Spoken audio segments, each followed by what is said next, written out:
बिस्मिल्लाहिर्रहमानिर्रहीम। अस्सलाम वालेकुम everyone, my name is Aksar Saeed. Welcome back to my YouTube channel. आज के इस लेक्चर में हम डिस्कस करने जा रहे हैं लिटरेरी टर्म्स जो कि पीपीएससी, एफपीएससी या किसी भी इंग्लिश के पेपर के लिए बहुत ही ज़रूरी होती हैं।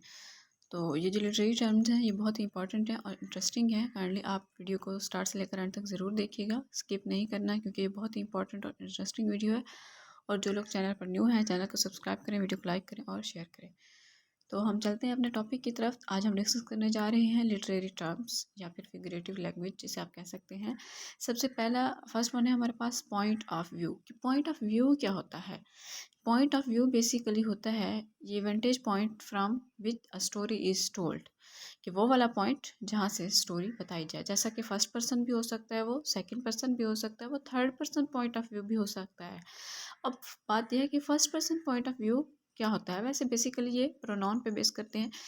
First person is told by a character uses the pronoun आई, जबकि सेकंड पर्सन जैसा कि यू हो गया, ओके। तो इस तरह से and the third person is narrator uses he or she to tell the story, okay, like या फिर they, you are on the outside looking in, okay. अब थर्ड पर्सन लिमिटेड बेसिकली अब क्या है, द नरेटर। अब limited क्या होता है? बेसिकली ये नरेटर जो है वो रिलेट करता है इनर थॉट्स को और फीलिंग्स को सिर्फ एक कैरेक्टर के साथ, जबकि बाकी हर चीज़ जो है वो कैरेक्टर्स के पर्सपेक्टिव से ही देखी जाती है, ओके। यानी उसी स्टोरी के कैरेक्टर्स के पर्सपेक्टिव से देखी जाती है। अब यहाँ पे क्या है, दूसरा तीसरा नंबर वन क्या है, ओमनीसाइंट। ओमनीसाइंट पॉइंट ऑफ व्यू ये होता है कि ऑल नोइंग। नरेटर जो है वो सब कुछ जानता है और फिर वो बताता है उस चीज़ के बारे में कि हर कैरेक्टर क्या सोचता है और क्या महसूस करता है। अब बात आती है हमारे पास कैरेक्टर की, कि कैरेक्टर क्या है। Character basically is a person या फिर एनिमल भी हो सकता है, वो जैसा कि आप स्टोरीज में देखते हैं, ठीक है, that takes part in a story. Character जो है वो राउंड भी हो सकता है जैसा कि ड्रामाज वगैरह में होते हैं, ठीक है, और फ्लैट कैरेक्टर भी हो सकता है, स्टैटिक भी हो सकता है, डायनामिक भी हो सकता है। फ्लैट यानी बिल्कुल सीधा सीधा, राउंड जो है वो घुमा फिरा देने वाला, ओके। तो इस तरह से, और उसके बाद जो स्टैटिक कैरेक्टर होता है बेसिकली ये कैरेक्टर कभी भी चेंज नहीं होते, पूरी स्टोरी में सेम कंडीशन रहती है इनकी। और डायनामिक जो है वो चेंज होते रहते हैं, inside their way of thinking जो है वो चेंज हो जाता है as a result to what happens to him और हर इन द स्टोरी। उसके बाद हमारे पास बात आती है प्रोटागोनिस्ट की। प्रोटागोनिस्ट क्या होता है? ये मेन कैरेक्टर होता है लिटरेरी वर्क में, जैसा कि हीरो या हीरोइन का कैरेक्टर हो गया। ये मेन कैरेक्टर जो है बेसिकली ये कैरेक्टर या फिर फोर्स हो सकता है in conflict with the main character, okay.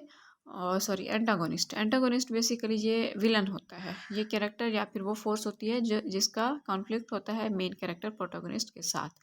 फिर बात आती है हमारे पास सेटिंग की। सेटिंग जो है बेसिकली यानी टाइम क्या था, जैसे कि for example long days journey into night जो है उसका 1912 का टाइम था, डे था, और वो स्टार्ट हुआ था सुबह के 8:30 से और वो रात के एंड हुआ था वो।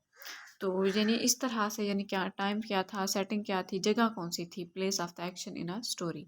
प्लॉट बेसिकली क्या होता है? प्लॉट जो है वो सीक्वेंस ऑफ इवेंट्स है किसी भी स्टोरी में। उसमें जो है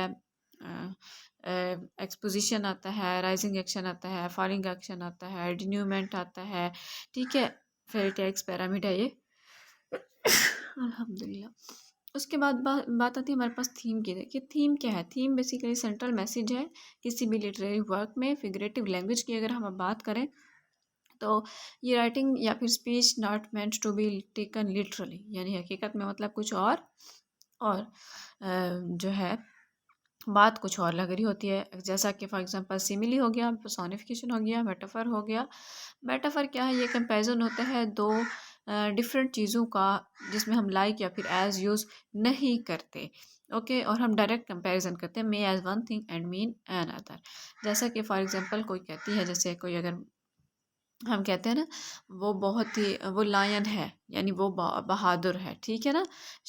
लायन जो है बेसिकली शेर होता है, तो शेर बहादुरी की खूबी बयान करता है। तो हम अगर किसी बंदे का कह दें ही इज़ अ लायन, तो इसका मतलब है कि हम डायरेक्ट कंपैरिजन कर रहे हैं विदाउट यूजिंग लाइक और एज, ओके। तो उसके बाद आता है ओनोमेटोपिया। ओनोमेटोपिया बेसिकली ये होता है words that are spelled like the sounds they make. Words से ही, उसकी आवाज़ से ही, प्रोनाउंसिएशन से उसका मतलब जाहिर हो जाए। जैसा कि फॉर एग्जांपल बी से बुज, तो यानी ये उसका मतलब ज़ाहिर हो जाता है। कॉन्फ्लिक्ट क्या है? Basically problem in the story.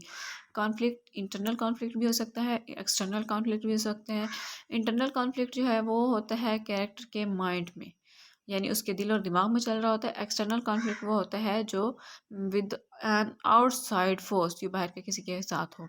Oxymoron क्या होता है? ऑक्सीमोरन बेसिकली जूम एंड अल्फाज, यानी दो opposite terms, basically a phrase that has two words that could contradict each other. ये दोनों का एक दूसरे से कंट्राडिक्शन और just don't seem they should go together, such as jumbo and shrink. Okay, फिर बात आती है सिमिली की। सिमिली में हम दो अनलाइक चीज़ों का कंपेरिजन करते हैं बाय यूजिंग लाइक और एज। जैसे for example she is like a lion, he is like a lion. तो ये जो है ये सिमिली में जाएगा, यानी हम कंपेरिजन कर रहे हैं लाइक या फिर एज का वर्ड यूज़ करते हुए, as sweet as honey, comparing to uncommon things with the words like or as. अब बात आती है एलिट्रेशन की। एलिट्रेशन बेसिकली क्या है? The repetition of same consonant at the beginning of words. Okay, for example tall Tommy told Teddy tall tales on Tuesday. The T sound is repeated. Tall Tommy told Teddy tall tales on Tuesday. तो यानी यहाँ पे T sound क्या वो repeated हो रही है, initial sound भी है ये। तो इस वजह से ये एलिट्रेशन कहलाएगा। आयरनी क्या होता है? बेसिकली तंज करना, a contradiction between what you think will happen and what actually happens, यानी आप सोचते क्या हो और होता क्या हो जाता है। ठीक है, जैसा कि वो आप इसकी एग्जांपल ऐसे ले सकते हैं, यानी आयरनी वो डिफरेंट किस्म की होती है। डायनामेटिक आयरनी होती है, सिचुएशनल आयरनी होती है, वर्बल आयरनी होती है। आप बोल कुछ और होते हो वर्बल में, जबकि मतलब कुछ और होता है, होता कुछ और है। ठीक है, और इमेजरी क्या होती है? इमेजरी बेसिकली इमेजेस से है, यानी तख़य्युल से। Language that appeals to one or more of the five senses, जिसमें आपकी सेंसेस इन्वॉल्व होती हैं, seeing, hearing, tasting, smelling, touching, mental picture जिसे आप कहते हो। डायलॉग की अगर हम बात करें तो a talk between two or more people or between characters in a play, film or novel quotation marks will be used. Okay, तो यानी डायलॉग दो या दो से ज़्यादा लोगों की बातचीत को हम कहते हैं। नरेटर बेसिकली क्या है?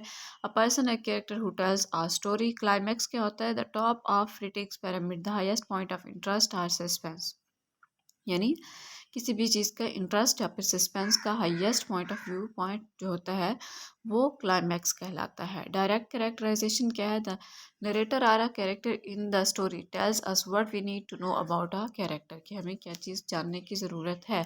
इनडायरेक्ट कैरेक्टर्स क्या है?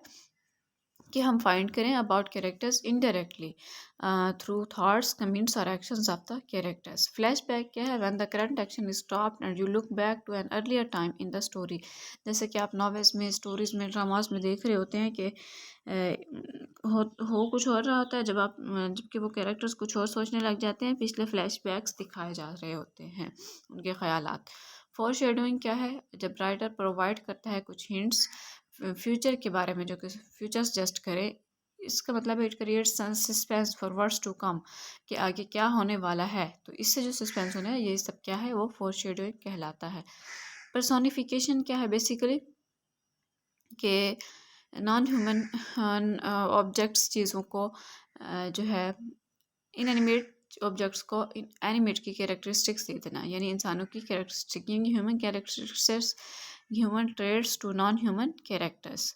Mood, a feeling that a literary work conveys to readers, ये वो मूड कहलाता है। टोन क्या होती है? आथर की वॉइस या फिर attitude about what he or she writes. Style क्या है? The way an author uses language to write a story. Suspense क्या होता है? फीलिंग ऑफ ग्रोइंग टेंशन और एक्साइटमेंट, कि आपके अंदर टेंशन और एक्साइटमेंट। कैरेक्टराइजेशन या फिर कैरेक्टर ट्रेड्स क्या होता है? यहाँ पे सारे तमाम टेक्निक्स जो हैं वो एक राइटर जो कि यूज़ करता है कैरेक्टर को क्रिएट करने के लिए, उसकी फ़िज़िकल अपीयरेंस हो गई, उसकी पर्सनैलिटी हो गई, या फिर वो क्या कहता है कैरेक्टर, वो क्या फ़ील करता है उस कैरेक्टर के बारे में, उसकी थॉट्स, डायरेक्ट कमेंट्स जो कैरेक्टर के बारे में होते हैं, ये सारी क्या होती है? कैरेक्टराइजेशन, यानी कैरेक्टर ट्रेड्स कहलाता है। Okay, I hope it's clear to all of you. Thank you very much. Channel को सब्सक्राइब कीजिएगा, वीडियो को लाइक कीजिएगा। अल्लाह हाफिज़।